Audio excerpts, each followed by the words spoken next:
Hello বন্ধুরা, তোমরা সবাই কেমন আছো? আশা করি খুব ভালো আছো। তো আজকে আমি ফুলকপি আলু দিয়ে বাটা মাছের পাতলা ঝোল রান্না করব।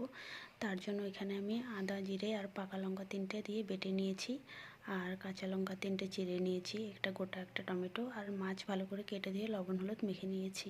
তো এদিকে আমি ফুলকপি আলু ভাপিয়ে নিয়েছি আর কড়াই বসিয়ে দিয়েছি, তেল গরম হয়ে গেছে।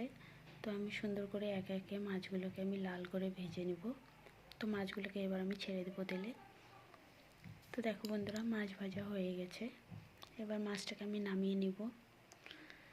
একই তেলে আমি কালো জিরা ফোড়ন দেব। এবার ফুলকপি আলুটা দিয়ে দিলাম। ফুলকপি আলুটাকে ভালো করে আমি লাল করে ভাজবো।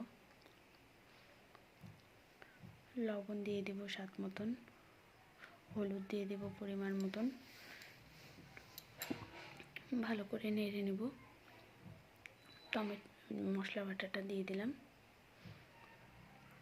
ভালো করে নেড়ে নিয়ে এবার টমেটোটাও দিয়ে দেব। এবার আমি ঢাকনা দিয়ে দেব ভালো করে নেড়ে। এবার আমি আবার ঢাকনা খুলে নেড়ে নেব সবজিটাকে। তো দেখো বন্ধুরা, সবজিটা কষানো হয়ে গেছে, তেল ছেড়ে দিয়েছে, ভালো করে নেড়ে নেব। তো এবার আমি গরম জল দিয়ে দেব।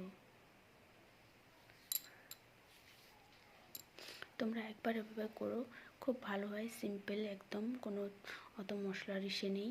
তো এইভাবে ঝোল রান্না করলে খেতে খুব ভালো লাগে। তো আমি কাঁচা লঙ্কা চেরা দিয়ে দিলাম, আর বাটা মাছগুলো একে একে ছেড়ে দিচ্ছি ঝোলে। খুব ভালো করে আমি ঝোলটাকে ফুটিয়ে নিব।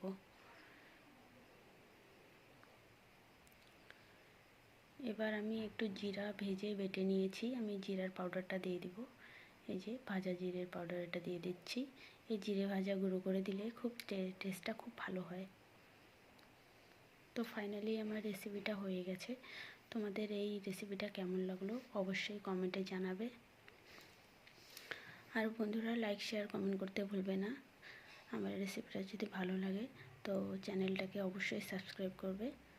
আর আমার এরকম ভালো ভালো ভিডিও পেতে আমার চ্যানেলটাকে সাবস্ক্রাইব করো।